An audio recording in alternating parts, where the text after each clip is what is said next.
Good morning student, मैं Renu Singh from GWPC Bharatpur. आज हम subject code EE206 electrical machine का चैप्टर 3 ट्रांसफार्मर के कुछ ऑब्जेक्टिव क्वेश्चंस को डिस्कस करते हैं।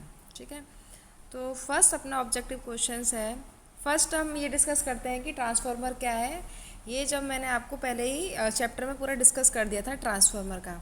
तो ट्रांसफार्मर क्या है? ट्रांसफार्मर एक ऐसी स्टैटिक डिवाइस है जो कि पावर को एक सर्किट से दूसरे सर्किट में बिना फ्रीक्वेंसी के चेंज के ट्रांसफ़र करती है।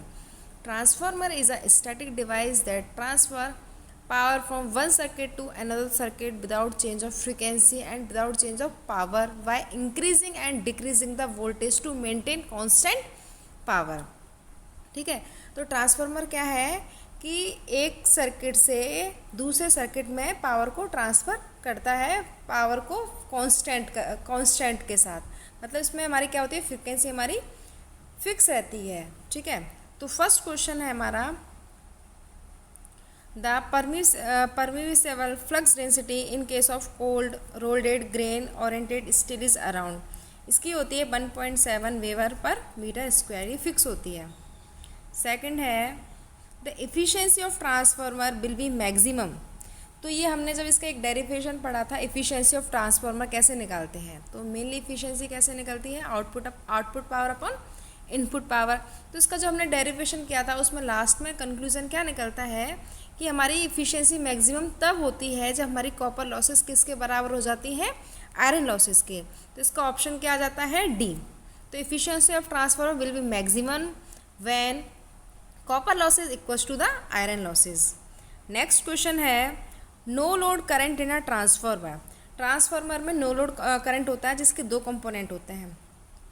ठीक है, आई एडी करंट कंपोनेंट और उसको वर्किंग कंपोनेंट बोलते हैं, एक है नॉन वर्किंग कंपोनेंट होता है जो कि अप्लाइड वोल्टेज से 75 डिग्री लैग होता है। कि जो इसका जो ग्राफ बनाया जाता है ट्रांसफार्मर का, इसका जो ग्राफ बनाते हैं वो वोल्टेज और फ्लक्स के बीच में बनाते हैं। उसमें जो नो लोड करंट है वो फ्लक्स से 15 डिग्री लीड करता है और जो वोल्टेज होते हैं उसे 75 डिग्री लैग करता है। तो इसका आंसर हुआ A, lag behind the voltage by about 75 degree. Next question है, the purpose of providing an iron core in a transformer is. कि ट्रांसफार्मर में आयरन कोर को प्रोवाइड क्यों करते हैं, इसका क्या पर्पज़ है। कि मेनली क्या होता है, जो ट्रांसफार्मर में जो कोर होती है क्या करती है, एक वाइंडिंग से दूसरी वाइंडिंग में फ्लक्स को क्या करती है, कैरी करती है, जिससे कि कोर में जो फ्लक्स होता है वो कांस्टेंट रहे, मतलब मिनिमम अपोजिशन मिले, फ्लक्स को मिनिमम अपोजिशन मिलता है, जिससे कि क्या करता है, ये मैग्नेटिक फ्लक्स के रिलेक्टेंस को कम करता है। इसका आंसर है reduce the reluctance of the magnetic path. Finally conclusion ये निकलता है कि जो हम कोर लेते हैं ट्रांसफार्मर के लिए वो उसकी जो है परमेबिलिटी हाई होनी चाहिए और उसका रिलेक्टेंस क्या होना चाहिए, कम होना चाहिए। अगर उसकी परमेबिलिटी हाई होगी और रिलेक्टेंस उसका कम होगा तो हमको मैक्सिमम फ्लक्स मिलेंगे। और इसमें हम आयरन या स्टील की कोर ही यूज़ करते हैं। मेनली हम किसकी यूज़ करते हैं, स्टील की, क्योंकि उसकी क्या है, बेटर परमेबिलिटी है compare to iron core. Next question है, which of the following is not part of transformer installation. कि ट्रांसफार्मर की जब इंस्टॉलेशन करते हैं तो उसमें कौन सा पार्ट नहीं है। अब देखो, कंजर्वेटर ट्रांसफार्मर में यूज़ करते हैं जो कि ट्रांसफार्मर टैंक मेन टैंक के ऊपर होता है, टॉप ऑफ द ट्रांसफार्मर होता है। ये क्या करता है, जैसे कि हमारे ट्रांसफार्मर पर लोड बढ़ता है तो वाइंडिंग क्या हो जाती है, वाइंडिंग हीटअप हो जाती है। वाइंडिंग के हीटअप होने से क्या हो जाता है, उसमें टेम्परेचर बढ़ता है, जिससे कि volume of oil inside the transformer क्या होता है, इंक्रीज होता है। तो यह कंजर्वेटर टैंक क्या करता है, it act as a reservoir for transformer insulation oil. तो यह क्या करता है, रिजर्वर की तरह काम करता है, एक इमरजेंसी टैंक होता है। ठीक है, ये तो हम ट्रांसफार्मर में यूज़ करते हैं ब्रीदर। अब ब्रीदर का भी हम यूज़ ट्रांसफार्मर में करते हैं। ब्रीदर क्या करता है कि जो एयर से मॉइस्चर होता है, एयर में क्या होता है, मॉइस्चर होता है, उसको क्या करता है, फिल्टर आउट करता है। ठीक है, नॉर्मल इसमें क्या बोलते हैं, ब्रीदर में हम यूज़ क्या करते हैं, सिलिका जेल करते हैं। सिलिका जेल अगर उसमें मॉइस्चर नहीं है तो उसका कलर रहता है ब्लू कलर का रहता है। जैसे ही वो मॉइस्चर को ऑब्जर्व करता है तो उसका कलर क्या होता है, पिंक हो जाता है। सी है इसमें बुगोस रिले भी हम ट्रांसफार्मर में इंटरनल फॉल्ट के डिटेक्शन के लिए यूज़ करते हैं। डी है इसमें एक्साइटर, एक्साइटर का हम यूज़ ट्रांसफार्मर में नहीं करते हैं। तो which of the following is not part of transformer installation, इसका आंसर है डी एक्साइटर। एक्साइटर हम ट्रांसफार्मर में यूज़ नहीं करते हैं। ठीक है, नेक्स्ट क्वेश्चन है while considering short circuit test on transformer the following side is short circuited. मतलब हम जब हमारे ट्रांसफार्मर में दो टेस्ट होते हैं, ओपन सर्किट टेस्ट होता है और क्या होता है, शॉर्ट सर्किट टेस्ट होता है। तो शॉर्ट सर्किट टेस्ट हम किसके लिए फाइंड आउट करते हैं, शॉर्ट सर्किट टेस्ट हम कॉपर लॉसेस को फाइंड करने के लिए हम यूज़ करते हैं। दो साइड होती हैं, लो वोल्टेज साइड होती है और एक हाई वोल्टेज साइड होती है। जो हमारी हाई वोल्टेज साइड होती है वो उस पर हम सप्लाई वोल्टेज को अप्लाई करते हैं, मतलब हाई वोल्टेज साइड पर टेस्ट को कंडक्ट किया जाता है। और इसकी जो लो वोल्टेज साइड होती है वो क्या होती है, हमारी शॉर्ट सर्किटेड होती है। और जो ammeter, volt meter, watt meter लगाए जाते हैं वो प्राइमरी वाइंडिंग से लगाए जाते हैं। तो इसका आंसर क्या होगा, while conducting short circuit test on transformer the following side of transformer circuited. तो इसकी कौन सी साइड होगी, लो वोल्टेज साइड को हम क्या करते हैं, शॉर्ट सर्किट टेस्ट में शॉर्ट सर्किट करते हैं। और जो हाई वोल्टेज साइड होती है उस पर टेस्ट कंडक्ट किया जाता है।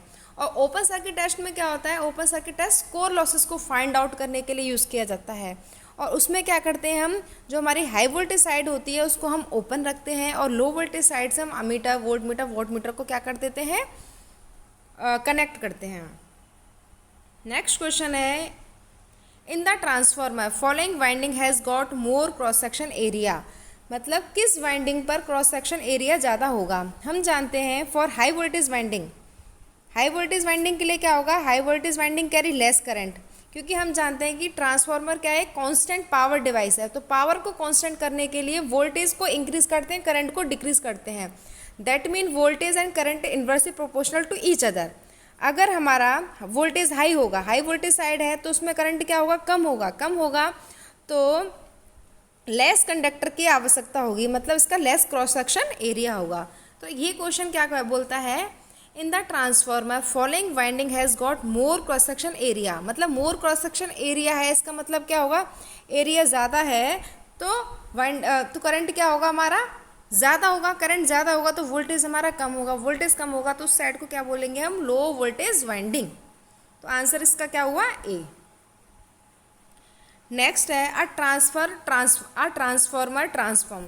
तो ट्रांसफार्मर किसको ट्रांसफॉर्म करता है, फर्स्ट ऑप्शन है ए वोल्टेज को, बी ऑप्शन है करंट को, सी ऑप्शन है पावर को, डी ऑप्शन है फ्रीक्वेंसी को। तो हम जानते हैं कि ट्रांसफार्मर एक स्टैटिक डिवाइस है, मतलब उसमें कोई भी मूविंग पार्ट नहीं होता, स्टैटिक डिवाइस होता है। तो उसमें हमारी फ्रीक्वेंसी क्या होती है, हमारी 0 होती है। तो ट्रांसफार्मर हमारा किसको ट्रांसफॉर्म करता है, पावर को, एक सर्किट से दूसरे सर्किट में बिना फ्रीक्वेंसी के चेंज के पावर को ट्रांसमिट करता है। तो इसका आंसर क्या हुआ, सी, पावर को ट्रांसफॉर्म करता है। नेक्स्ट क्वेश्चन है a transformer can not rise और lower the voltage of DC supply because. इसका मतलब है कि ट्रांसफार्मर हमारा डीसी सप्लाई पर वर्क क्यों नहीं करता है। ठीक है, अगर प्राइमरी वाइंडिंग को हम डीसी से कनेक्ट करते हैं तो current through the transformer winding will be constant, क्योंकि हमारे डीसी में करंट क्या होता है, कांस्टेंट होता है।